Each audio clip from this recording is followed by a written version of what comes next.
نحمده ونصلي على رسوله الكريم أما بعد فأعوذ بالله من الشيطان الرجيم بسم الله الرحمن الرحيم الحمد للہ اللہ تعالیٰ کی توفیق اور اللہ تعالیٰ کے فضل اور احسان کے ساتھ ہم آج سیرت النبی صلی اللہ علیہ وآلہ وسلم کے سلسلے میں اگلی کلاس میں موجود ہیں، حاضر ہیں۔ آج وہیں سے آغاز کریں گے جہاں پر پچھلے ہفتے ہمارا یہ سلسلہ آ، رکا، اور اب ہم فتح مکہ کی جانب بڑھ رہے ہیں اور آہستہ آہستہ اس سیرت النبی صلی اللہ علیہ وآلہ وسلم کی اس بابرکت سلسلے کے اختتام کی جانب بڑھ رہے ہیں انشاءاللہ تعالی۔ اللہ تعالیٰ کی توفیق سے، اللہ تعالیٰ کے فضل اور احسان سے جیسے ہی یہ تجلیات نبوت مکمل ہوگی تو اس کا دوسرا بیچ، اس کا آغاز کر دیا جائے گا انشاءاللہ تعالی۔ کم از کم زندگی میں ایک بار کوئی اچھی سی کتاب سیرت النبی صلی اللہ علیہ وآلہ وسلم کے سلسلے میں، چونکہ الرحیق المختوم بہترین کتاب مانی جاتی ہے اور یہ اسی کا شارٹ ورژن ہے۔ اس میں جو بنیادی بیسک ضروری سب پوائنٹ، سب ٹاپکس اس میں کور کیے گئے ہیں، تو کم از کم، یہ میں کم از کم کہہ رہی ہوں، زیادہ سے زیادہ کی کوئی انتہا نہیں، کم از کم یہ کتاب آپ نے اپنی زندگی میں، اور وہ بھی کم از کم ایک بار ضرور پڑھی ہو، زیادہ سے زیادہ کی کوئی انتہا نہیں۔ خود بھی پڑھی ہو، اپنے بچوں کو بھی پڑھائیں اور خود پڑھائیں، تو باعث برکت ہے، باعث خیر ہے، اس کا جاننا بہت ضروری ہے، یہ بیسک نالج ہے، کم از کم اتنا ضرور آئے۔ باقی ایسی چیز ہے جس طرح قرآن مجید آپ روز تلاوت کرتی ہیں اور سیکھتی رہتی ہیں، اور انشاءاللہ تعالیٰ سیکھتی رہیں گی، سکھاتی رہیں گی، اس چیز کو بھی اپنی زندگی میں شامل کریں، کیونکہ سیرت النبی صلی اللہ علیہ وآلہ وسلم آپ کو سمجھ آئے گی تو قرآن مجید کی آپ کو زیادہ سمجھ آئے گی۔ پھر یہ سٹیپ بائی سٹیپ آپ یہ سب ڈپارٹمنٹس اپنی اپنی جگہ اہم ہے، تو قرآن مجید کے ساتھ ایک بار کم از کم سیرہ پراپرلی یہ پڑھی ہو، پھر حدیث کے ساتھ جڑیں، تو جب یہ سب چیزیں ملتی ہیں اور کسی ایک بات کو کلیئر آپ کے سامنے کی جب ہوتی ہے تو پھر آپ کو زیادہ سمجھ آتی ہے، زیادہ مزہ آتا ہے۔ اچھا جی، شروع کرتے ہیں۔ بسم اللہ الرحمن الرحیم۔ مارکہ موتا، اب یہ جمادی الاولیٰ، یہ 8 ہجری، عمرہ اور بادشاہوں کو رسول اللہ صلی اللہ علیہ وآلہ وسلم نے جو خطوط لکھے تھے ان کے ذکر میں یہ بات گزر چکی ہے کہ شرحبیل بن عمر غسانی نے حضرت حارث بن عمیر ازدی رضی اللہ تعالیٰ عنہ کو، جو کون تھے؟ نبی اکرم صلی اللہ علیہ وسلم کے صحابی اور قاصد تھے، یہ خط لے کر امیر بصرہ کے پاس گئے تھے۔ یہ بصرہ ہے جو اس طرح چھوٹی یہ کے اوپر کھڑا الف ہوتا ہے، گول ہے اسے بصرہ ہوتا ہے، یہ بصرہ ہے۔ تو ان صحابی کو قتل کر دیا گیا تھا۔ یہ حرکت اعلان جنگ کے مترادف تھی، میں نے پہلے بھی ذکر کیا تھا، جب کسی بادشاہ کے قاصد کو قتل کر دیا جائے تو یہ کچھ معمولی بات نہیں ہوتی، جس کا مطلب تھا کہ اب وہ بادشاہ تو بدلہ لے گا، یہ غیر اخلاقی حرکت ہے، گناہ ہے، تو اب یہ اعلان جنگ ہوتا تھا، پرانے زمانے میں بھی اسی طرح ہوتا تھا۔ اس لیے رسول اللہ صلی اللہ علیہ وآلہ وسلم کو جب اس واقعے کی اطلاع ہوئی تو آپ پر یہ بات سخت گراں گزری، چنانچہ آپ صلی اللہ علیہ وآلہ وسلم نے 3000 افراد کا ایک لشکر تیار کر کے حضرت زید بن حارثہ کو اس کا سپہ سالار مقرر کیا۔ حضرت زید بن حارثہ وہی ہے جو بچپن میں چھوٹے سے تھے اور نبی اکرم صلی اللہ علیہ وسلم کو حضرت خدیجہ نے جب نکاح کے موقع پر یہ گفٹ کیے تھے۔ یہ پیچھے سے بہت کسی اعلیٰ خاندان کے تھے، یمن کے، اور اغوا ہو کر آئے تھے، تو پھر حضرت خدیجہ کے کزن نے خریدا انہیں، کہیں طائف کے پاس کوئی علاقہ جگہ تھی، تو انہوں نے حضرت خدیجہ کو گفٹ کیا۔ حضرت خدیجہ رضی اللہ تعالیٰ عنہا نے نبی اکرم صلی اللہ علیہ وآلہ وسلم کو، آپ صلی اللہ علیہ وسلم کو ان سے بڑی خاص انس اور محبت تھی۔ تو خیر یہ تو ہم نے ان کی جب صحابہ کرام رضوان اللہ علیہم اجمعین کی سیریز میں سارا ان کو دیکھیں گے انشاءاللہ تعالیٰ۔ بہت انسپائرنگ ان کی سٹوری ہے ساری. پھر کس طرح ان کے والد اور چچا ان کو ڈھونڈتے ہوئے پہنچ گئے. تو نبی اکرم صلی اللہ علیہ وآلہ وسلم سے جب وہ ملے تو آپ صلی اللہ علیہ وسلم کو سن کر ظاہر ہے تھوڑا رنجیدہ ہوئے، لیکن انصاف کے تقاضوں کو قائم رکھا اور کہا ایسا کرتے ہیں زید کو بلا لیتے ہیں، زید جو فیصلہ کرے تو وہ ہم دونوں پارٹیاں ایکسیپٹ کر لیں گے. حضرت زید کو بلایا گیا، وہ آئے، بہت خوش ہوئے اپنے والد کو دیکھ کر، چچا کو دیکھ کر. پہچان لیا، حالانکہ بہت چھوٹے تھے لیکن انہوں نے پہچان لیا. بڑا جذباتی سین تھا سارا. اس کے بعد جب یہ اس بات کا ذکر آیا کہ اب وہ فیصلہ سنائیں کہ کس کس کے ساتھ جانا چاہیں گے، تو انہوں نے نبی اکرم صلی اللہ علیہ وآلہ وسلم کی غلامی کو ہمیشہ کے لیے، ساری زندگی کے لیے اس میں اس غلامی میں رہنے کو قبول کیا. تو اس سے والد کو اندازہ ہو گیا اور چچا کو اندازہ ہو گیا کہ کتنی محبت سے رکھا ہے نبی اکرم صلی اللہ علیہ وآلہ وسلم نے حضرت زید بن حارثہ کو. اس میں بہت کچھ ہمارے بھی سیکھنے کے لیے ہے. کیا ہمارے جو ماتحت ہیں وہ ہمارے ساتھ رہنا چاہتے ہیں؟ یہ آپ سب کو اپنا اپنا اس بارے میں اندازہ ہوتا ہے کس طرح بار بار ہمیں ہمارے جو کام کرنے والے ہمیں چھوڑ کے چلے جاتے ہیں. ٹھیک ہے کبھی ہماری طرف سے زیادتی نہیں بھی ہوگی، لیکن جب بار بار ایسا ہو رہا ہے تو پھر ہو سکتا ہے کہ ہمارے مزاج میں کہیں کوئی سختی ہو، اور ہماری جو رویہ ہے، ہمارا جو لوگوں سے ڈیلنگ ہے، اس میں ہم تھوڑے بخیل ہوں. تو یہ اس چیز کا خیال رکھیں. بعض باجیاں ان کے بارے میں پتہ چلتا ہے کہ گھر میں گرمی کے موسم میں بھی جب کوئی کام والی آتی ہیں پانی تک نہیں پوچھتی، آتے کام کی لسٹ سنا دی جاتی ہے اور بس کام کرو اور جاؤ. تو اور بھی بہت ساری باتیں پتہ چلتی ہیں، افسوس ہوتا ہے. تو ایسا نہ کیا کیجیے. یہ میں اس لیے ذکر کر رہی ہوں کہ میں اور آپ اپنا جائزہ لیتے رہیں. اور یہ نبی اکرم صلی اللہ علیہ وآلہ وسلم سے بڑی مثال آپ کے سامنے کیا ہو سکتی ہے. اور حدیث مبارکہ ایک ہے، اس کا مفہوم ہے کہ ہمیں تو دن میں 70 بار ان کی خطائیں معاف کرنے کا حکم ہے. 70 تو وہ کرتے بھی نہیں ہیں. یہ اور بات ہے کہ ہم ایک دو کے بعد ہی ہم ٹیمپر لوز کر دیتے ہیں، یا انہیں فارغ کر دیتے ہیں، یا انہیں اونچا اونچا کھری کھری سنانا شروع کر دیتے ہیں. تو یہ سب اپنا اپنا جائزہ لیں. ٹھیک ہے کچھ موقع پر ان کو ٹالریٹ نہیں بھی کیا جا سکتا، ان کی طرف سے بھی بہت زیادتی ہو رہی ہوتی ہے، تو وہ آپ فیصلہ کر لیں. لیکن یہ روز اونچا اونچا بولنا اور یہ اس طرح سے تماشا لگانا یہ کسی چیز کا حل نہیں ہوتا. یا تو آپ فیصلہ کر لیجیے، آپ دیکھ لیں کہ آپ کو اس شخص کی زیادہ ضرورت ہے یا اس کے بغیر آپ سکون محسوس کرتی ہیں، تو آپ ڈیسیژن لے لیجیے. اس طرح کے لڑائی جھگڑوں کا فائدہ کوئی نہیں ہے. یہ کسی بھی رشتے میں ہو، فیصلہ کر لیجیے. اگر تو اس رشتے کے ساتھ رہنا ہے، مجبوری ہے، نہیں اس کے بغیر گزارا، تو پھر یہ روز کا لڑائی جھگڑے کا فائدہ کوئی نہیں. آپ اپنی گریس میں بھی کمی لے کر آتی ہیں، گھر کا ماحول خراب ہوتا ہے. تو حکمت سے اور دعا کے ساتھ معاملات کو طے کیا کیجیے. اچھا جی، یہاں پر یہ ان کا تو ٹاپک لمبا ہو جائے گا، اس میں تو بہت کچھ آ جائے گا، یہ ہم انشاءاللہ تعالیٰ الگ سے دیکھیں گے. اب پھر آپ صلی اللہ علیہ وسلم نے یہ فرمایا کہ اگر زید قتل کر دیے جائیں تو جعفر، حضرت جعفر جن کا پچھلی دفعہ بھی ذکر ہوا تھا، وہ جو حبشہ کی دوسری ہجرت کے بعد 12 سال بعد جب آئے تھے تو کس طرح وہ خیبر کے موقع پہ پہنچے ہیں. حضرت جعفر بن تیار. اور اچھا اگر وہ قتل کر دیے جائیں تو حضرت عبداللہ بن رواحہ یہ امیر ہوں گے. یہ پوری ترتیب یہاں تک آپ صلی اللہ علیہ وسلم نے بیان کر دی، بتا دی. اس لشکر کے لیے آپ نے سفید پرچم باندھا اور اسے حضرت زید بن حارثہ رضی اللہ تعالیٰ عنہ کے حوالے کی اور وصیت فرمائی کہ جہاں حضرت حارث بن عمیر رضی اللہ تعالیٰ عنہ قتل کیے گئے تھے وہاں پہنچ کر اس مقام کے باشندوں کو اسلام کی دعوت دیں. بات دیکھیں پھر کتنی تکلیف پہنچی آپ صلی اللہ علیہ وآلہ وسلم کو. یہ کوئی چھوٹی بات نہیں تھی. لیکن پھر کہا جا رہا ہے کہ وہاں پہنچ کر پہلے ان لوکل لوگوں کو اسلام کی دعوت دیں، اگر وہ انکار کرے تو لڑائی کریں. سبحان اللہ. پھر آپ صلی اللہ علیہ وآلہ وسلم نے فرمایا، ترجمہ، اللہ کے نام سے اللہ کی راہ میں اللہ کے ساتھ کفر کرنے والوں سے غزوہ کرو، اور دیکھو بدعہدی نہ کرنا، خیانت نہ کرنا، کسی بچے، عورت اور قریب المرگ بڈھے کو اور کسی بھی گرجے میں رہنے والے تارک دنیا کو قتل نہ کرنا، کھجور اور کوئی درخت نہ کاٹنا، اور نہ ہی کسی عمارت کو اس طرح سے کوئی بھی نقصان پہنچانا.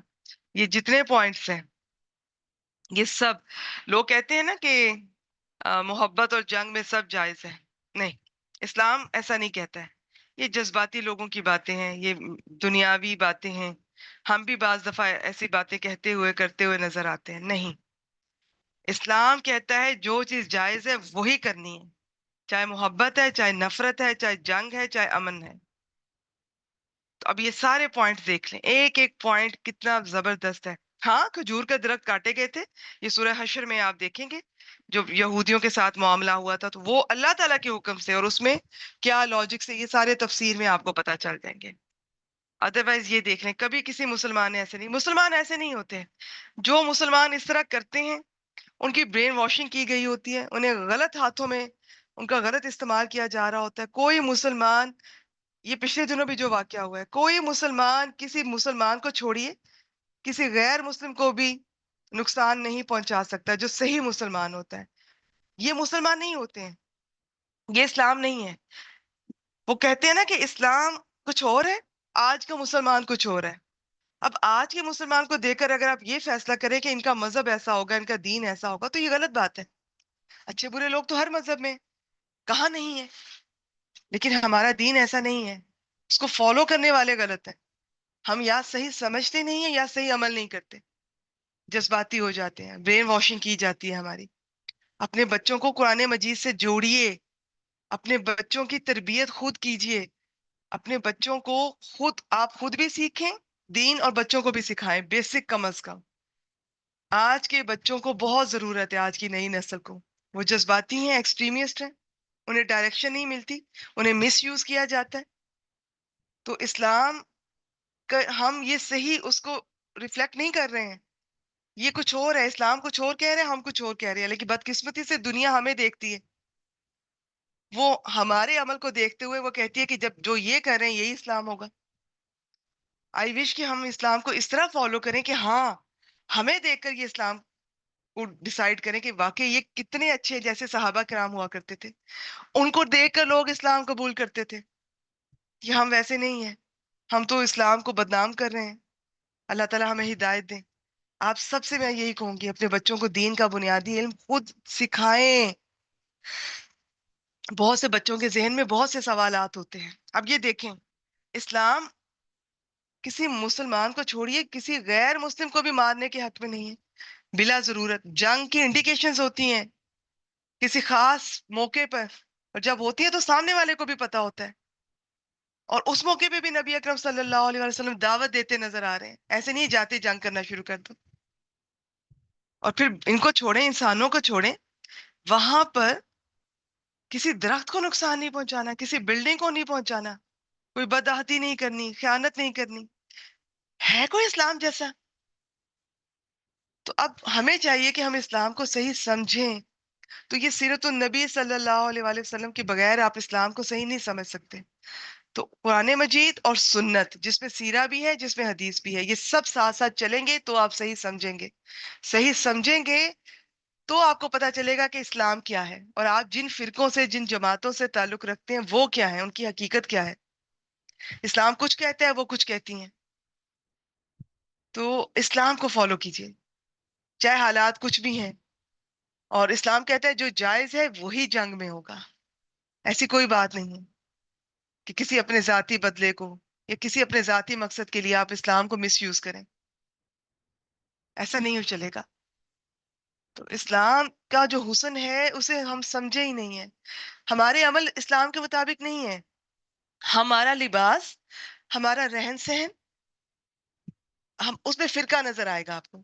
ہماری باتوں میں فرقہ ہوگا. اسلام سے زیادہ، اللہ تعالیٰ سے زیادہ، نبی کریم صلی اللہ علیہ وآلہ وسلم سے زیادہ، مجھے افسوس سے کہنا پڑا، ان ہستیوں سے زیادہ، صحابہ کرام سے زیادہ ہم اپنے فرقے کے بزرگوں کی بات کرتے ہیں، ان کی کتابوں کو پڑھتے ہیں، ان کی کتابوں کا ذکر کرتے ہیں، اپنی جماعتوں کا ذکر کرتے ہیں. ہم نے انہیں اپنا رول ماڈل بنا لیا. وہ سب اچھے ہیں اپنی جگہ، لیکن اتنی عقل تو استعمال کیجئے کہ ان میں سے کون آپ کو قرآن اور سنت کو فالو کرنے کے لیے کہہ رہا ہے اور کون آپ کو غلط راستے پہ لے کے جا رہا ہے. یہ عقل اللہ نے سب کو دی ہوتی ہے، ہم استعمال نہیں کرتے ہیں. دین سے جڑ جائیں، یہ عقل آپ کی اتنی الرٹ آپ ہو جائیں گے. آپ کی یہ جو حص ہے نا، جو اللہ تعالیٰ نے آپ کے اندر رکھی ہے فطری طور پر، یہ آپ کی بہت زیادہ ایکٹیو ہو جائے گی. قدم قدم پہ آپ دیکھیں گے کہ اسلام تو یہ کہہ رہا ہے، قرآن تو یہ کہہ رہا ہے. حدیث تو یہ کہہ رہی ہے، یہ لوگ کیا کہہ رہے ہیں؟ میرا دل نہیں مان رہا، میرا ذہن نہیں مان رہا. آپ خود ریسرچ کریں گے اور بہت جلدی حقیقت سامنے آ جاتی ہے. کوئی ایسی باتیں نہیں. یاد رکھیے، جو اسلام کے قرآن اور سنت کے خلاف بات کرے گا، اپنے فرقے کو ہائی لائٹ کرے گا، وہ اس کی زندگی زیادہ لمبی نہیں ہوتی ہے. اس کی بات کی زندگی بات کر رہی ہوں، اس کی اس بات میں زیادہ وزن نہیں ہوتا ہے، وہ جلدی پکڑا جاتا ہے.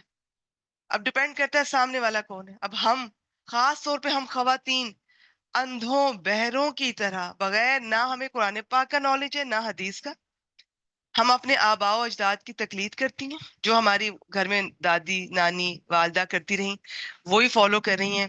جو شرک اور بدعتیں شامل ہوئیں، وہی اسی طرح ہم لے کر چل رہے ہیں. ہم اندھا دھند ایسے ایسے لوگوں کو فالو کرتی نظر آتی ہیں خواتین، ایسے ایسے پیروں کو، کہ انسان کی عقل دنگ رہ جاتی ہے. اور یہ کوئی سنی سنائی باتیں نہیں ہیں، اب تو یوٹیوب پر سب نظر آ جاتا ہے. وہ کچھ کہہ رہا ہے، کر رہی ہیں. وہ ٹچ کر رہا ہے آپ کو، کس طرح سے آپ لپٹ رہی ہیں. آپ کچھ اتنی عقل کام نہیں کرتی ہے. کس لیے؟ وہ کچھ بھی کہہ رہے ہیں، ان کو بس پیر ماننا ہوا ہے اور ان کی ہر بات مانی جا رہی ہے. کسی بھی حد تک خواتین گر جاتی ہیں. اللہ تعالی ہم سب کو ہدایت دیں، دین سے جڑیں، قرآن مجید سے جڑ جائیں. انشاءاللہ تعالی یہ آپ کی رہنمائی کرے گا. اور قرآن مجید کے ساتھ حدیث، یہ سنت، ان چیزوں کو لے کر چلیں. اور ہر بات میں دلیل دیکھا کریں. جو بات میرا یہ فرقہ یہ جماعت کہہ رہا ہے، اس میں قرآن پاک کی کیا دلیل دے رہے ہیں، حدیث کی کیا دے رہے ہیں، کیا ریفرنس ہے ان کے پاس. اور اس ریفرنس کو صرف اپنے فرقے کا نہ سنیں. یاد رکھیے گا میری ایک بات، آپ کا فرقہ اگر صحیح بھی ہے، آپ کی جماعت اگر صحیح بھی ہے، صرف اس کی نہیں سننی ہے آپ نے، صرف اس کو نہیں پڑھنا ہے، باقیوں کو بھی پڑھیں. آپ دیکھیں کہ باقی اس بارے میں کیا کہہ رہے ہیں. اس آیت کی تفسیر جس طرح آپ کے فرقے کے ہیڈ نے کی ہے، کیا باقیوں نے بھی اس طرح کی ہے؟ پھر آپ خود فیصلہ کریں. پھر آپ ایک سے زیادہ دو تین مقامات پر دیکھ لیں، بہت جلدی پتہ چل جاتا ہے. اور میں نہیں کہتی سب غلط ہے، یہ سب ہر جگہ غلط ہے. یہ میں آپ لوگوں کو کہہ رہی ہوں، اپنے آپ کو کہہ رہی ہوں. ہم جو انہیں فالو کر رہے ہیں، ہم عقل سے کام لیں، آنکھیں کھول کر ان کے پیچھے چلیں، اندھا دھند نہیں چلیں. ایون جو ہمارے چار اتنے قابل احترام آئمہ ہیں، چار جو امام ہیں، وہ بہت قابل احترام ہے. لیکن وہ خود ان کا یہ کہنا ہے کہ جب میری بات کے مقابلے میں قرآن اور سنت آ جائے تو میری بات کو اٹھا کر دیوار سے مار دینا. اور اب ہم ایسے ہو گئے ہیں، ہم کہتے ہیں کہ ان میں سے ایک امام کو فالو کرو، بس دوسرے کو نہیں کرنا. اور ایک کو ہی کرو، اور ایک کو کرو اور ضرور کرو، جو نہیں کرے گا وہ گمراہ ہے. یعنی کہ قرآن مجید بھی پیچھے رہ گیا، حدیث پیچھے رہ گئی، سنت پیچھے رہ گئی، صحابہ پیچھے رہ گئے. اب چار امام ہم نے ان کو سب سے زیادہ اوپر لے گئے. ہم ایک اہل سنت کسی ان کو اوپر رکھتے ہیں، باقی فرقے والوں نے اپنے اماموں کو اوپر رکھا ہوا ہے. تو قرآن مجید کدھر ہے؟ سنت کدھر ہے؟ سیرت کدھر ہے؟ حدیث کدھر ہے؟ تو کبھی کسی کو فالو بھی کرنا ہو نا، کسی کو، آپ مجھے بھی سن رہی ہیں نا، تو میری بات پر آپ اس وقت تک نہ مانیں. آپ خود بھی آپ علم حاصل کریں. آپ کو پتا ہو کہ میں نے کیا کہا ہے، کیا میں نے قرآن اور سنت کے مطابق بات کی ہے؟ تو اب خود آپ قرآن پاک سے بھی جڑے. آپ چاہے سیرت پڑھ رہی ہیں، سیرت النبی صلی اللہ علیہ وسلم کی بات کر رہی ہیں، ساتھ قرآن مجید ہونا چاہیے. چاہے قرآن مجید پڑھ رہی ہیں، ساتھ سیرت ہونی چاہیے، حدیث بھی ہونی چاہیے. ان سب کو ایک وقت میں نہیں کر سکتے، تھوڑا تھوڑا کر کے کسی نہ کسی چیز سے جڑے رہیں. کچھ نہیں کر سکتے، نہیں پڑھ سکتے، نہیں جا سکتے، تو اللہ تعالیٰ نے اتنا علم تو دیا ہے، ایپس ڈاؤن لوڈ کر لیں. بہت اچھی ایپس ہیں، بہت کچھ مل جائے گا آپ کو مٹیریل.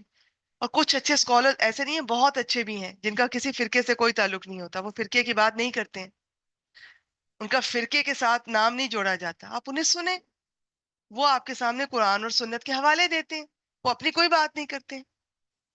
تو یہ آج بہت ضرورت ہے. آج کی یوتھ بہت بے چین ہے، بہت ایکسٹریمیسٹ ہے، غلط ہاتھوں میں جا رہی ہے. اور یہ غلط ہاتھ صرف غیر مسلموں کے نہیں ہیں، ہمارے اپنے مسلمانوں کے، ہمارے اپنے فرقوں کے، اپنے جماعتوں کے. اپنے بچوں پہ نظر رکھیں، دیکھیں ان کی ایکٹیویٹیز کیا کر رہے ہیں وہ.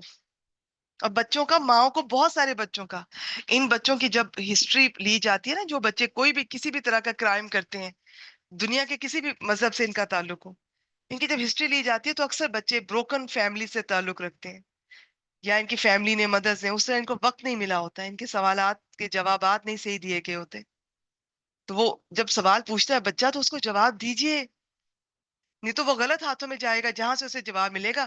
ہو سکتا ہے کوئی غلط آدمی اس کو اپنی زبان کی تیزی استعمال کرتے ہوئے قرآن اور سنت کے بجائے اپنی زبان سے اسے امپریس کر لے اور وہ بچہ اس جماعت اور اس فرقے کو فالو کر لے. تو بچے کے سوال سنا کریں, اس کا احترام کیا کریں.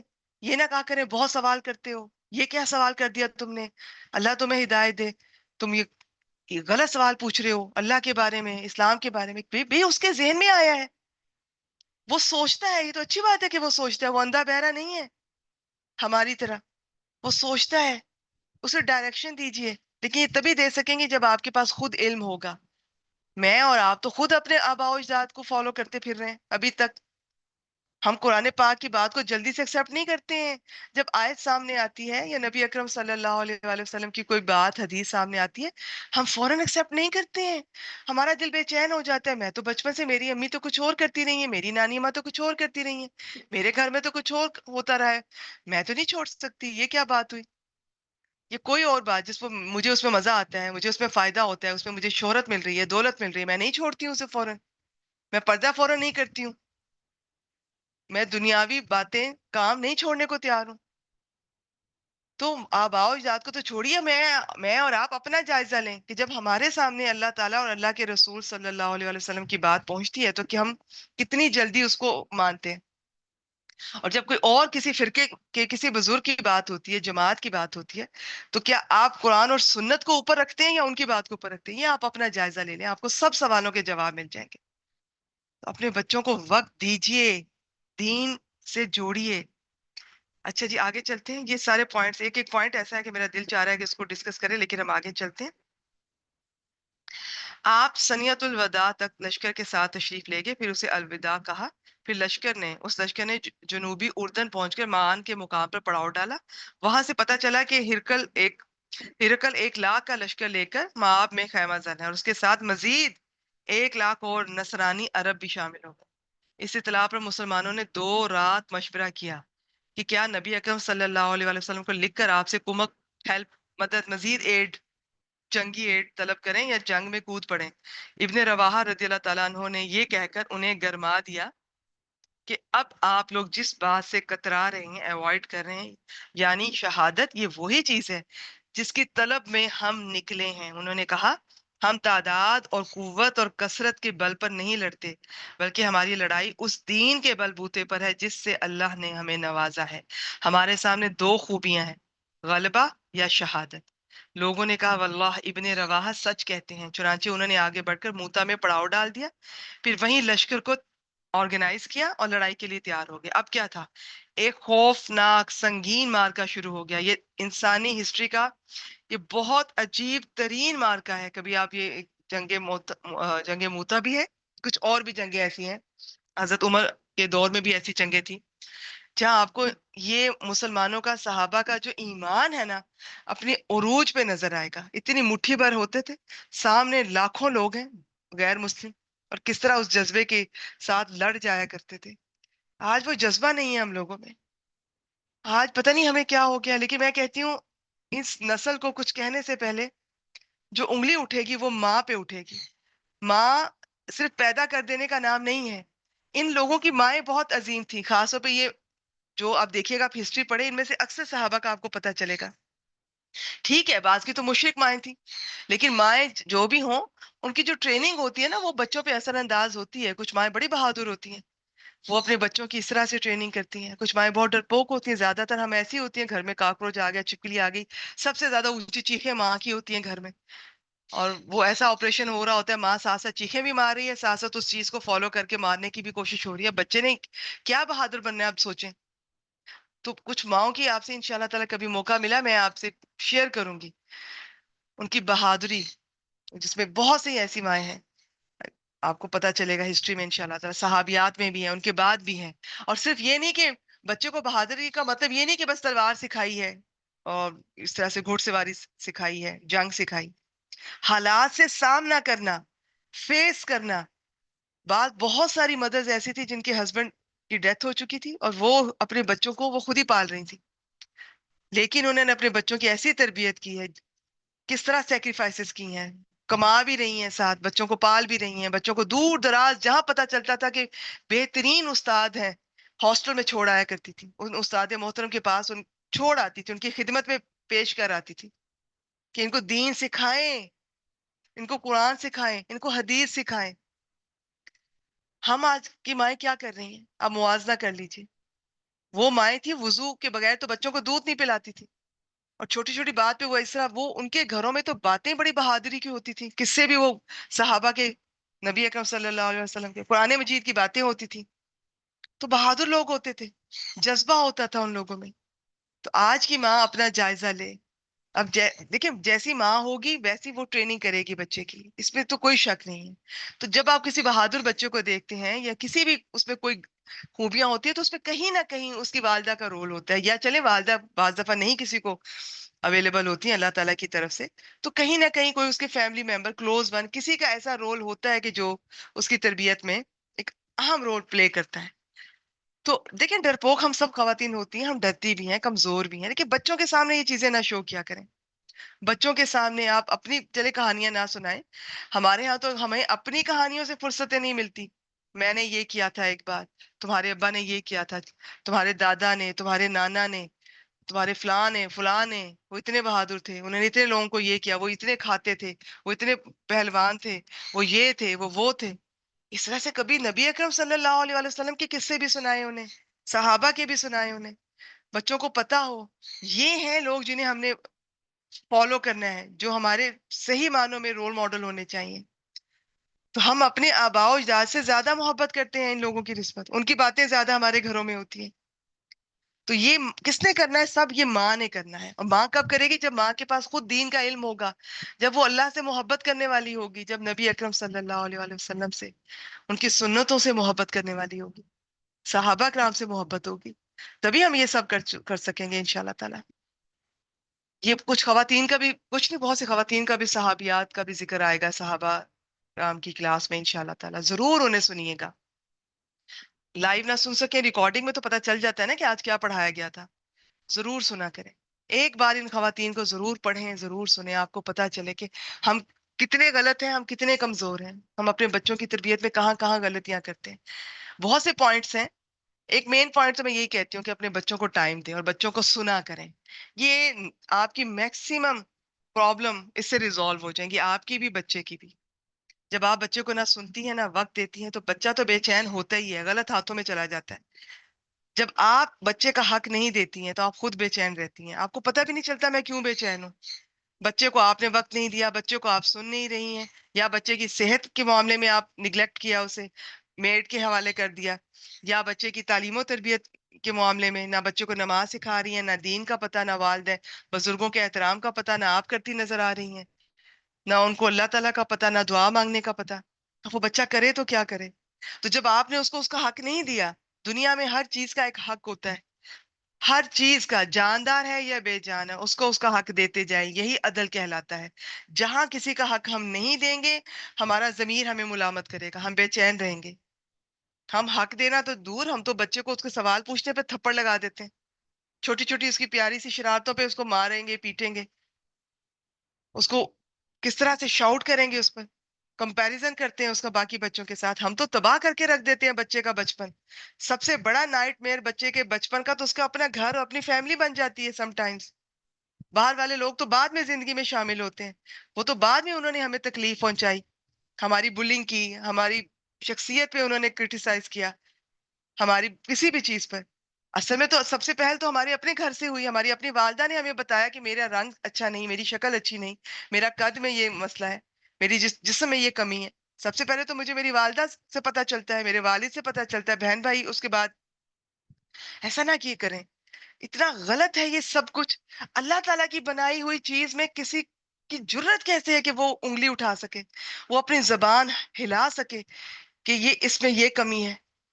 میں اپنی اس جرت پہ حیران ہوں۔ ہم سب یہ غلطیاں کرتے رہے ہیں، اللہ تعالیٰ ہم سب کو معاف کر دے، ہم سب کو ہدایت دے۔ اللہ تعالیٰ نے جو بنایا بہترین بنایا۔ تو یہ اب یہ ٹاپک کہیں سے کہیں نکلتا جائے گا، تو دین کا علم حاصل کیجئے اور اپنے بچوں کو ٹائم دیجئے، ان کو ان کے سوالوں کے جواب دیجئے، ان کو دین سے جوڑیں۔ ابھی آپ جوڑیں گے پھر بھی بچے بہت سے سوال پوچھیں گے، ان کے ذہن میں آئے گا ایسا کیوں ہوا تھا، ویسا کیوں ہوا تھا۔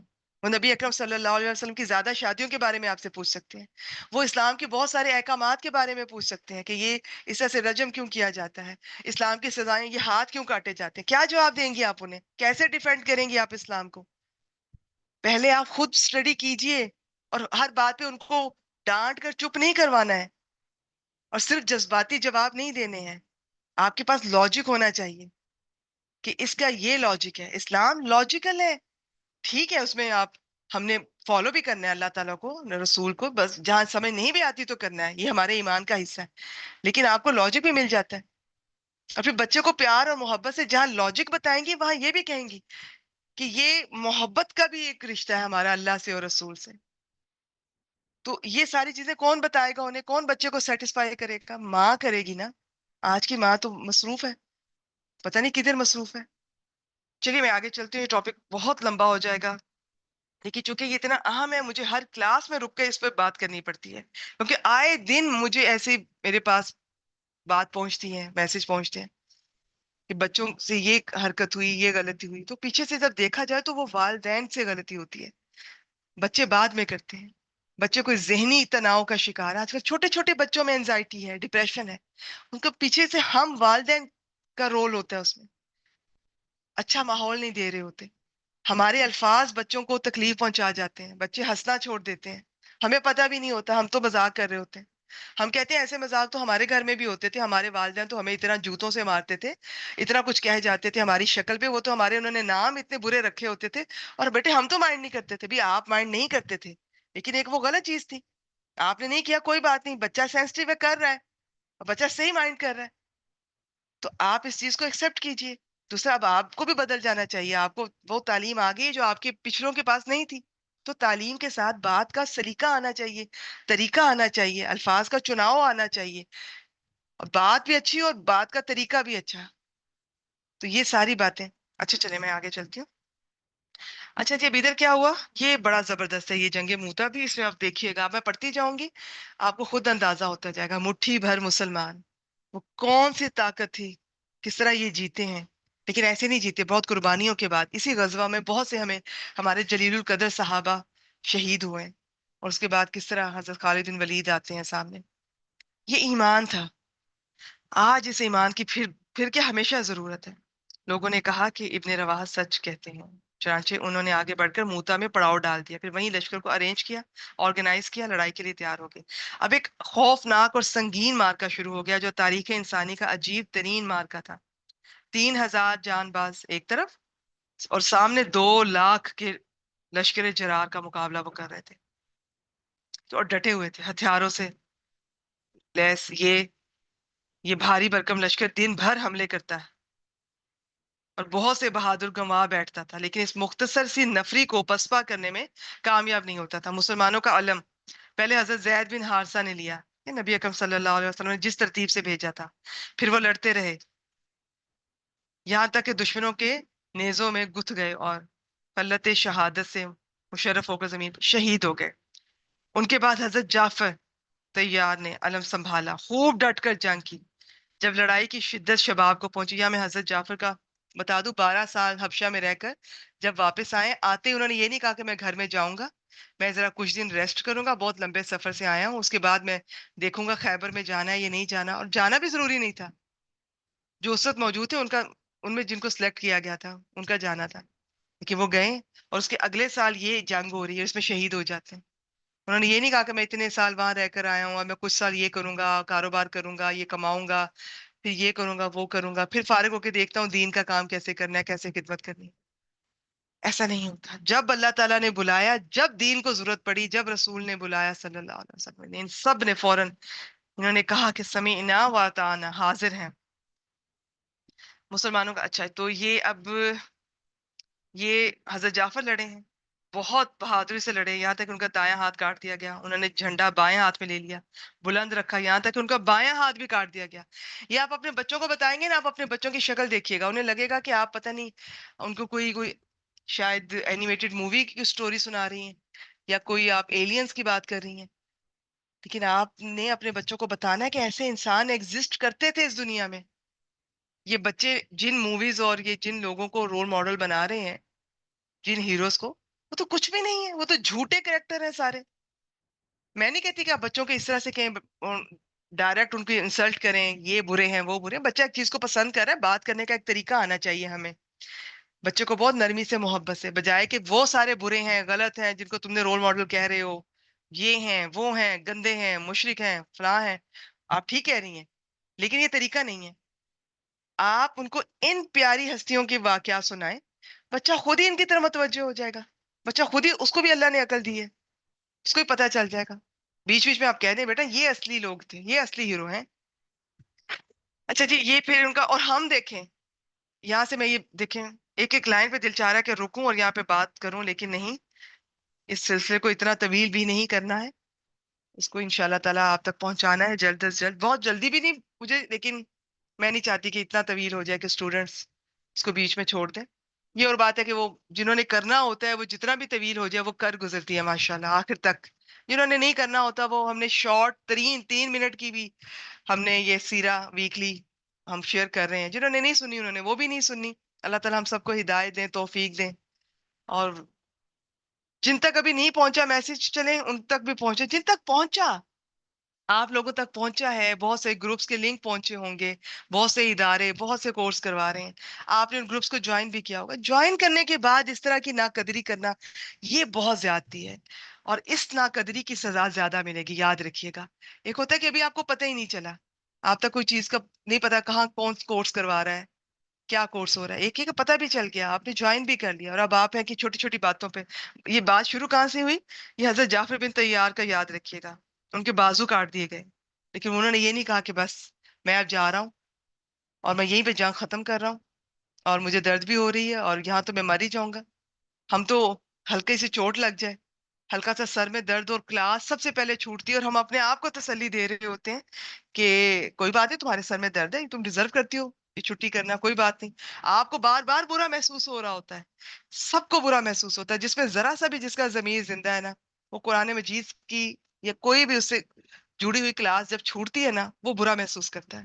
لیکن ہم اپنے آپ کو تھپکیاں دے کر سلا دیتے ہیں، کوئی بات نہیں، تم نہیں لے سکتی کلاس، تمہاری یہ مجبوری ہے، تمہاری وہ مجبوری ہے، تمہارے اس ٹائم پہ یہ کام ہے وہ کام ہے. آپ اپنے آپ کو اس طرح کہہ کر وقتی طور پہ تسلی دے سکتے ہیں، لیکن یہ چیز آپ کو کبھی چین نہیں لینے دے گی. یہ آپ میری بات نوٹ کر لیجیے. اب یہ ان کا ایک واقعہ یاد رکھیے گا. پھر دونوں جو باقی ماندہ بازوں کی مدد سے، اب بازو کٹ گئے، ان کا تھوڑا بہت جو بچا ہوگا شولڈر کے ساتھ، جو تھوڑا سا حصہ لگا ہوگا، اس کے ساتھ جھنڈا آغوش میں لے لیا، اور وہ فضا میں لہراتا رہا یہاں تک کہ وہ نیزوں اور تیر کے 90، کہتے ہیں کہ 90 سے زیادہ زخم ان کو آئے تھے، تو شہید ہو گئے. اور یہ سارے زخم ان کے جسم کے اگلے حصے میں آئے تھے، جہاں کتنی بہادری سے لڑے تھے وہ. اس کے بعد حضرت عبداللہ بن رواحہ کی باری تھی، انہوں نے جھنڈا لیا، آگے بڑھے، پھر اپنے ماں نامی گھوڑے سے اتر کر لڑتے لڑتے شہید ہو گئے. ان کی شہادت پر جھنڈا، اب 3 صحابہ، حضرت زید، حضرت جعفر اور حضرت عبداللہ بن رواحہ، تینوں شہید ہو گئے. نبی اکرم صلی اللہ علیہ وسلم نے بس تینوں کا ہی بتایا تھا. اچھا، جس دن یہ شہید ہو رہے ہیں نا، وہاں پر بیٹھے ہوئے نبی اکرم صلی اللہ علیہ وسلم کو اللہ تعالیٰ نے جبرائیل علیہ السلام کے ذریعے اطلاع مل رہی تھی. یہ آپ حضرت جعفر کی یا ان کی جو وائف ہے حضرت اسما، ان کے جب چیپٹر پڑھیں گے نا تو اس میں ہم دیکھیں گے کہ کس طرح وہ اپنے کام کر رہی تھی، تو پیچھے نبی اکرم صلی اللہ علیہ وسلم یہ خبر دینے گئے تھے انہیں، اور باقی صحابہ کا بھی وہ بتاتے جا رہے تھے کہ وہ شہید ہو گیا ہے، وہ شہید ہو گئے. یہ وہاں پہ سارا پڑھیں گے انشاءاللہ تعالیٰ. اچھا، تو یہ 3 کا بتایا تھا، اس کے بعد نہیں بتایا تھا. آپ صلی اللہ علیہ وسلم نے وہ 3 کا بھی اللہ کے اذن سے بتایا تھا، لیکن وہ اس سے زیادہ بھی بتایا جا سکتا تھا، لیکن نہیں. مسلمانوں کو ہر سٹیپ پہ، جیسے کہتے ہیں سپون فیڈنگ نہیں کی جاتی ہے. اسلام سپون فیڈنگ کے حق میں نہیں ہے کہ جی ایک ایک چیز بتاؤ، ایک ایک بات بتاؤ کہ پہلے یہ کرنا ہے، پہلے دائیں جانا ہے، پھر وہاں کھڑے ہونا ہے، پھر پہلے یہ لڑے گا، پھر وہ پھر اینڈ تک کا پلاننگ دے کر بھیجیں. اور پھر نہیں، اسلام سپون فیڈنگ نہیں کرتا ہے. موقع کے مطابق خود عقل سے کام لے انسان، حکمت سے کام لے، اللہ سے دعا کرے، مدد مانگے. اس کے مطابق اب اگلے حضرت ثابت بن ارقم آ گئے ہیں، خود آئے ہیں. انہیں کسی نے نہیں کہا تھا، نہ ان کا نام لیا گیا تھا. انہوں نے جو موقع سچویشن دیکھی اس کے مطابق ان کی انٹری ہوتی ہے. آپ اپنے بچوں کو یہ چیز سکھائیں. یہاں پہ بعض دفعہ میری پیاری بیٹیاں بھی آتی ہیں، وہ کہتی ہیں کہ میم ہمیں ایک ایک چیز یہ کروائی جائے. ایک ایک لفظ کا بتایا جائے. اور میں کہتی ہوں بیٹا میں کوشش تو کرتی ہوں اور میں کروں گی بھی انشاءاللہ تعالیٰ، لیکن ایک ایک چیز کو میں کور نہ کر سکتی ہوں نہ میں کرنا چاہوں گی. اگر میں ہی آپ کو سارا ایک ایک چیز بتاؤں گی تو پھر آپ کی کوشش کہاں جائے گی؟ آپ خود بھی ریسرچ کریں، خود بھی محنت کریں. تو یہ ہمیں گھروں سے بچپن سے ہم یہ دیکھ رہے ہیں. ہمیں ریسرچ کی عادت نہیں ڈالی جاتی، ہمیں خود محنت کرنے کی عادت نہیں ڈالی جاتی ہے. اور آج کل کی مائیں ویسے بچوں کو ٹائم نہیں دیں گی، لیکن ان کی چھوٹے چھوٹے پرابلمس میں کود پڑیں گی اور ان کو فوراً انٹری ہو جائے گی. دیکھیں، میں پھر کہوں گی حکمت. اب ایک بچہ ذہنی پریشانی سے دو چار ہے، اسے کوئی اس کی ٹیچر کی طرف سے، بچوں کی طرف سے بلنگ ہو رہی ہے، کوئی پریشانی مل رہی ہے، آپ بالکل انٹری آپ کی ہونی چاہیے. کیوں نہیں ہے؟ آپ کو پتا کہ آپ کے بچے پہ کیا گزر رہی ہے. ٹھیک ہے، بچے نے آپ کو کیوں اس قابل نہیں سمجھا کہ وہ آپ سے شیئر کرے، یا وہ آیا تھا اور آپ مصروف تھی. لیکن قدم قدم پر چھوٹی چھوٹی بات پہ بچہ رو رہا ہے، پریشان ہو رہا ہے، چھوٹی چھوٹی بات پہ نہ اس کے معاملات میں انٹرفیئر کریں، اسے زندگی کے معاملات کو فیس کرنے دیں. اس کو فیصلہ کرنے کی صلاحیت اللہ نے جو رکھی ہے اس کو پالش ہونے دیں. ہمارے ہاں یہ فیصلہ کرنے کی یہ پاور اتنے کم لوگوں میں پائی جاتی ہے، کیونکہ ہمارے بڑے یا تو محبت میں ہمیں فیصلہ نہیں کرنے دیتے تھے، ہمارے سارے فیصلے خود کرتے تھے. یا بعض دفعہ ہمارے گھروں میں، سسرال میں کوئی اور ہے جو فیصلے کر رہا ہوتا ہے، ہمیں اجازت ہی نہیں ہوتی، اور پھر ہمیں وہ صلاحیت بھی ختم ہو جاتی ہے. جب بچپن میں نہیں عادت ڈالی، یا پھر حالات ایسے ہوئے کہ کوئی اور فیصلے کیے جا رہے ہیں، ہمیں پوچھا بھی نہیں جا رہا. تو جو بھی سچویشن ہے، تو کم از کم آپ اپنے بچوں کو فیصلہ کرنے کی ان کو عادت ڈالیں. یہ سچویشن ہے، بچے سے پوچھیں تمہیں کیا لگتا ہے اس موقع پہ کیا کرنا چاہیے، اور یہی وہ موقع ہے آپ دین کو بھی بیچ میں لائیں. دین کے بغیر تو کچھ بھی نہیں ہے نا. لیکن ہر موقع پر ہر وقت دین دین، نماز نماز نہ کرے بچہ تنگ آ جاتا ہے. بچے کی نفسیات کے مطابق کوئی ایسا موقع ہے تو پیار محبت سے اسے پوچھیں کہ بیٹا تمہیں کیا لگتا ہے اس موقع پہ کیا کرنا چاہیے، اور پھر اسے کہیں کہ اللہ سے دعا مانگو تمہاری مدد کریں. یہ وہ موقع ہوتا ہے کہ آپ اسے بتائیں. پھر جب وہ اس کی مشکل دور ہوگی اسے بتائیں تمہیں پتا ہے بیٹا کس نے یہ مشکل دور کی؟ اللہ تعالیٰ نے تمہاری یہ مشکل دور کی. پھر step by step, edge by edge بچے اس کو بتائیں. اب یہ سچویشن ہے بیٹا تمہیں کیا لگتا ہے کیا کرنا چاہیے. پھر وہ آپ سے پوچھے، نہ اسے سمجھ آ رہی ہو تو آپ مشورہ دیتے کہ میں تمہاری جگہ ہوتی ہے ہم یوں کر لیتے ہیں. یا کوئی اگر آپ کے پاس نالج ہے اسلام کا تو آپ بتائیں کہ نبی اکرم صلی اللہ علیہ وسلم نے اس موقع پہ یہ کیا تھا، تو ہم بھی ایسا کرتے ہیں، ایسا کر کے دیکھ لیتے ہیں. یہ اب آپ پر ہے، آپ اپنے بچوں کو کس طرح سے ڈیل کرتی ہیں. تو یہاں پر اب یہ حضرت ثابت بن ارقم آئے ہیں، انہوں نے اس جھنڈے کو تھام لیا کہ گرنے نہ پایا، لیکن ساتھ ہی مسلمانوں سے کہہ دیا کہ آپ لوگ کسی آدمی پہ اتفاق کر لیں، جب تک آپ نیا لیڈر سپہ سالار سلیکٹ نہیں کرتے تب تک میں جھنڈے کو اٹھا لیتا ہوں، کیونکہ اس وقت دین کو ضرورت ہے اس چیز کی، جھنڈا نہیں گرنا چاہیے. لیکن میں صحابی کا اب رویہ دیکھیں، وہ کہتے ہیں کہ میرا یہ نہیں ہے کہ میں سپہ سالار بننے آیا ہوں یا مجھے کسی چیز کا لالچ ہے، میں نے تو سچویشن دیکھی، دین کو ضرورت ہے اس وقت، میں آ گیا ہوں، لیکن اس دوران آپ نے جو کرنا ہے فیصلہ کر لیں. ہر شخص سے کتنا کچھ سیکھنے کو مل رہا ہے. لیکن ہم آگے بڑھتے ہیں. میں مین پوائنٹ آپ کو صرف پوائنٹ آؤٹ کرتی جاؤں گی کہ یہ اس کو دیکھ لیں، اس کو دیکھ لیں.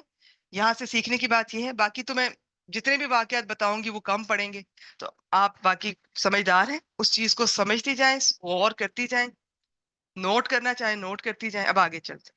اچھا نوٹ کیا کریں؟ ہم سیرا کی کلاس کو بالکل بھی نوٹ نہیں کرتے ہیں. اگر آپ کچھ بات سیکھتی ہیں تو لکھا کریں. آپ مجھ سے بھی شیئر کر سکتی ہیں، میں گروپ میں شیئر کر سکتی ہوں، باقی بہنوں کی بھی کام آ سکتی ہے، جنہوں نے کلاس نہیں لی ان کے بھی، جنہوں نے لی ایون میں بھی، ہو سکتا ہے کہ میں نے بھی وہ چیز نوٹ نہ کی ہو جو آپ نے نوٹ کی ہے. جو میں نے پوائنٹس بتائے ہیں ان کے علاوہ آپ نے اگر کچھ نوٹ کیا وہ بھی نوٹ کریں، لکھیں اس میں، نوٹ ڈاؤن کریں. تو ہم سب کو سیکھنے کو ملے گا. اچھا سا لکھیں، خوبصورت طریقے سے لکھیں. سلائیڈ بنانا جانتی ہے تو سلائیڈ بنا دیجئے، نہیں تو ویسے لکھ دیں ہاتھ سے. ہمیں عادت نہیں ہے، اپنے بچوں کو پلیز لکھنے کی عادت ڈالیں. آج کی نسل کو لکھنے کی عادت نہیں ہے. ہمیں ہمارے والدین نے جو بھی ہم پڑھا کرتے تھے لکھا کرتے تھے، وہ تختیاں بھی لکھا کرتے تھے. پتہ نہیں آپ میں سے کچھ ہوں گی اس دور کی، 80s 90s کے بچپن ہے جن کے تختیاں لکھا کرتے تھے. اور اس کے بعد پھر پین سے بہت لکھا کرتے تھے. پہلے تو پینسل سے بہت لکھا ہے، بعد میں پین ہمیں ہمارا اس دور میں ٹیچرز بہت جلدی پین ریکمینڈ نہیں کرتی تھی کہ ہینڈ رائٹنگ خراب ہو جاتی ہے. خیر پینسل سے بہت لکھا، پھر پین سے بہت لکھا، پھر جو یاد کرتے تھے جو پڑھتے تھے لکھا کرتے تھے، چاہے پورا نہ لکھا جائے شارٹ ورڈ میں لکھا کرتے تھے، دہراتے تھے. آج کل کے بچوں کو لکھنے کی عادت نہیں ہے، آج کل کی ماؤں کو بھی لکھنے کی عادت نہیں ہے. لکھا کیجئے. لکھنا جو ہے یہ قلم تو اللہ تعالیٰ نے اپنے ہاتھ سے بنائی ہے، وہ چیز ہے. اور لکھنے کا تو اتنا اجر ہے. آپ یہ وہی مبارک کے بارے میں اگر آپ دیکھیں، حدیث کے بارے میں دیکھیں، خیر اس پہ پھر بات ہوگی انشاءاللہ تعالیٰ. اب لوگوں نے حضرت خالد بن ولید پہ اتفاق کر لیا. ابھی اس سے تھوڑی دیر پہلے ہی ہے، کچھ عرصہ پہلے انہوں نے اسلام قبول کیا تھا. اور اس طرح جھنڈا اللہ کی تلواروں میں سے ایک تلوار کی طرف منتقل ہو گیا. حضرت خالد بن ولید رضی اللہ تعالیٰ عنہ نے آگے بڑھ کر اتنی پرزور اور بے نظیر جنگ کی کہ ان کے ہاتھ میں 9 تلواریں ٹوٹ گئیں. تلوار تلوار ٹوٹنا کوئی چھوٹی بات نہیں. کس طرح انہوں نے لوگوں کو قتل کیا ہوگا، دشمنوں کو، کہ قتل کرتے کرتے وہ تلوار ٹوٹ جاتی تھی. اور 9 تلواریں. میرا دل چاہ رہا ہے میں اس پہ بات کروں، لیکن یہ حضرت خالد بن ولید پہ انشاءاللہ تعالیٰ ان کے ٹاپک پہ ہم خوب بات کریں گے ان پر انشاءاللہ تعالیٰ. ادھر رسول اللہ صلی اللہ علیہ وآلہ وسلم نے صحابہ کو مدینے میں اسی دن ان تینوں سپاہ سالاروں کی شہادت کی خبر دی اور بتایا کہ اب کمان خالد بن ولید کے ہاتھ میں آ گئی ہے، اور انہیں اللہ کی تلواروں میں سے ایک تلوار قرار دیا. دن ختم ہوا تو دونوں فریق اپنے اپنے کیمپس میں واپس چلے گئے. صبح ہوئی تو حضرت خالد بن ولید نے اب پہلا سٹیپ کیا لیا؟ لشکر کی ترتیب بدل دی.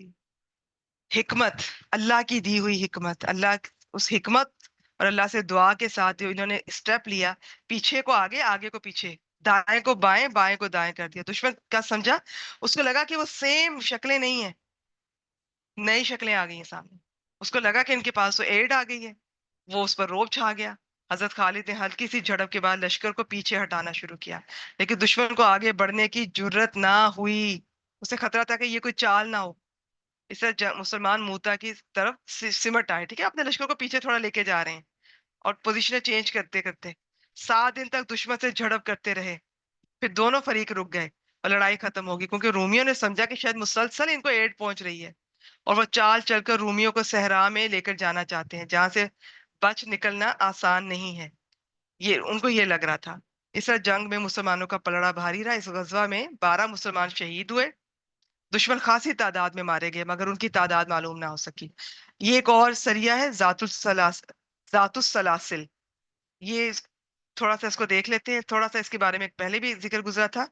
مارکا موتا میں شامی عربوں کا جو موقف تھا، اس کے پیش نظر نبی اکرم صلی اللہ علیہ وسلم نے اب ایک بہت حکیمانہ اقدام کی ضرورت جو محسوس کی، تو انہیں ان کے اس طرح کا فیصلہ کرنا تھا کہ رومیوں کی مدد سے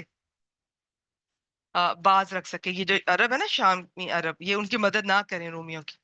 چنانچہ آپ نے حضرت عمر بن عاص، یہ بھی کچھ عرصہ پہلے مسلمان ہوئے، ابھی بالکل اس سے کچھ عرصہ پہلے، وہ 300 صحابہ اور 30 گھوڑوں کے ساتھ روانہ کیا. تو یہ جو نا حضرت عمر اور حضرت خالد بن ولید، یہ اس کے جو صلح حدیبیہ کے بعد اسلام انہوں نے قبول کیا ہے. ان کی سب کی ڈیٹیل دیکھیں گے انشاءاللہ تعالیٰ. چونکہ حضرت عمر کی دادی ان کے قبائل میں سے ایک ایسا قبیلہ تھا جس سے تعلق رکھتی تھی. تو بس ان کا یہ تھا کہ یہ اگر یہ ان کے اگینسٹ جائیں، رومیوں کی کریں، ان کو سپورٹ کریں، تو پھر انہیں سبق سکھایا جائے. ادروائز انہیں لگ رہا تھا کہ یہ انہی کو فیور کریں گے، کیونکہ وہ جو حضرت عمر کو چوز کرنے کا بھی یہی تھا کہ ان کی جو دادی تھی، ان کا اس قبیلے میں ان کا رشتہ داری تھی. تو اس چیز پہ بڑا لحاظ کیا جاتا ہے کہ یہ اس لحاظ میں رومیوں کو سپورٹ نہیں کریں گے، اس کا خیال کریں گے. اگر کریں گے تو پھر انہیں سبق سکھایا جائے گا. حضرت عمر قریب پہنچے تو انہیں معلوم ہوا کہ انہوں نے تو بڑی فوج فراہم کر رکھی ہے. چنانچہ حضرت عمر نے رسول اللہ صلی اللہ علیہ وسلم سے کمک طلب کی. آپ نے حضرت ابو عبیدہ بن جراح کی قیادت میں 200 مزید مہاجرین اور انصار کے ساتھ ایڈ بھیجی، لیکن امیر عام اور نماز کے امام حضرت عمر بن عاص ہی رہے تھے. اب یہ ایڈ آ جانے کے بعد انہوں نے خدا کے علاقوں کو دور تک روندا، ایک لشکر سے سامنا ہو. لیکن جب مسلمانوں نے حملہ کیا تو وہ بھی بھاگ گیا. اچھا جی، سلاسل وادی القرا سے آگے ایک خطہ زمین اور ایک چشمے کا نام ہے، اسی کی طرف یہ سریہ منسوب ہے، کیونکہ مسلمانوں نے یہی پڑاؤ ڈالا تھا. یہ غزوہ موتا کے 1 مہینے کے بعد بھیجا گیا ہے، لیکن اس جگہ کا پہلے بھی ذکر آ چکا ہے. اچھا جی، اب ہم فتح مکہ کی طرف بڑھ رہے ہیں. جو اسٹوڈنٹس آپ میں سے بالکل پہلی کلاس سے میرے ساتھ ہوں گے، میں ہمیشہ جب اس فتح مکہ کے ٹاپک پہ پہنچتی ہوں تو مجھے یہ لگتا ہے کہ میرے اندر مجھے ایک بڑی جذباتی سی کیفیت پیدا ہوتی ہے. تو وہ یقیناً سننے والوں کو بھی، خاص طور پہ وہ سننے والے جو شروع سے ہمارے ساتھ ہیں، ڈے ون سے، کتنے سالوں سے نبی اکرم صلی اللہ علیہ وآلہ وسلم کی ایفرٹس، سٹرگل، سیکریفائسز، ان کے صحابہ کی، وہ مکی دور، اس کے مظالم، وہ ہجرتیں، اور پھر اس کے بعد مدینہ کی طرف ہجرت، اور پھر مدینہ کے میں جو غزوات، اور یہ ساری اتنی طویل یہ مشقتوں، محنتوں، قربانیوں کے بعد فائنلی وہ دن آ رہا ہے جب اب مسلمانوں کی فتح، ٹوٹلی فتح، اور اب اس کے بعد پورے عرب میں مسلمان چھا جائیں گے انشاءاللہ تعالی. اس کو پڑھنے کے بعد آپ کو یہ لگے گا. اور ایک بڑا انسان کے اندر نا ایک جسے کہتے ہیں نا کرنٹ سا دوڑتا ہے، ایک رونگٹے کھڑے کر دینے والا یہ واقعہ ہے. کس طرح سے نکالے گئے تھے، کس طرح انٹری ہوئی ہے. تو آپ کی زندگی میں بھی کبھی، سب کی زندگی میں ایسا ہوتا ہے، سب کی زندگی میں. ہماری زندگی میں کبھی مکی دور آئے گا، کبھی مدنی دور آئے گا. اور اگر آپ کا اللہ پر یقین ہے، ایمان ہے، تو آپ کی زندگی میں فتح مکہ بھی ہوگا.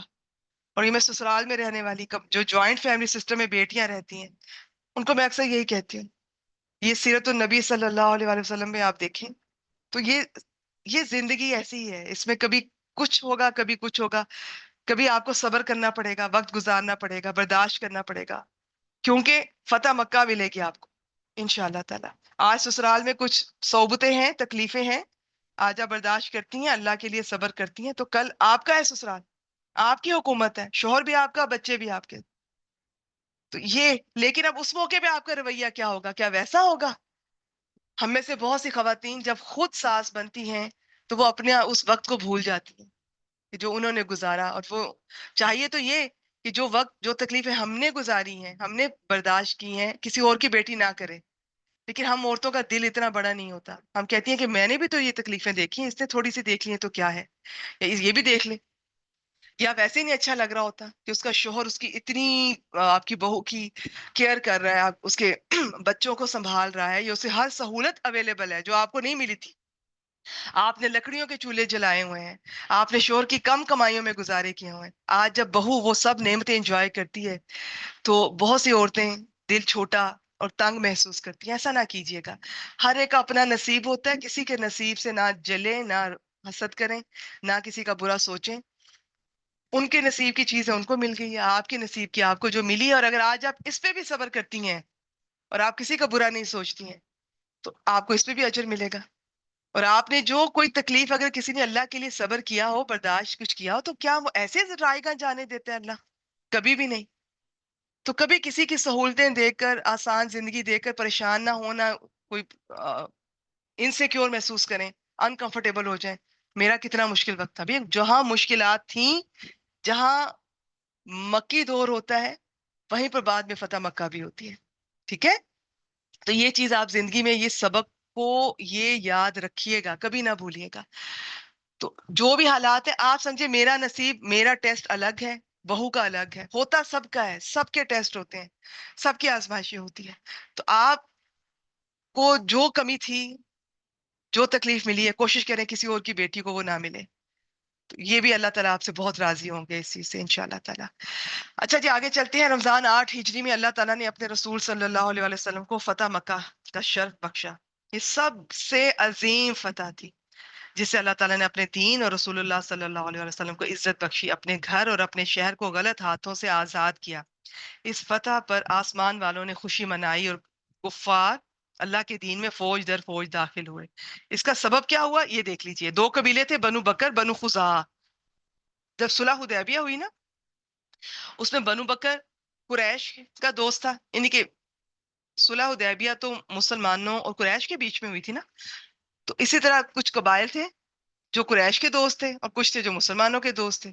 تو اب بنو بکر قریش کا حلیف تھا اور اس سے بنو خزاعہ یہ مسلمانوں کا تھا. اب بنو بکر نے بنو خزاعہ پہ حملہ کر کے بہت زیادتی کی. بہت افسوسناک واقعہ. انہوں نے اس موقع پہ خانہ کعبہ کی حرمت کا بھی خیال نہیں کیا. تو اس واقعے کے بعد پھر یہ سچویشن ایسی پلٹی کہ یہ فتح مکہ کی جانب بڑھ گئی. تو کبھی اس طرح کے اتنے انوانٹیڈ، ناپسندیدہ حالات بھی آئیں تو یاد رکھیں یہ سب چیزیں، جیسے صلح حدیبیہ یاد ہے نا آپ کو، بھولیے گا نہیں. کتنی تکلیف میں تھے مسلمان کہ یہ کیا ہو رہا ہے، ہمیں عمرہ بھی نہیں کرنے دیا. اور ان کے پوائنٹس دیکھیں، ان کی شرطیں دیکھیں، ان میں سے تو ایک بھی نہیں ہے جسے قبول کیا جائے. لیکن اللہ کے رسول صلی اللہ علیہ وسلم نے کہا کہ آج جو چیز ہمیں اچھی نہیں لگ رہی، ہو سکتا ہے کل اسی میں یہی ہمیں کسی عظیم کامیابی کی طرف لے جائے. اور ایسا ہی ہوا.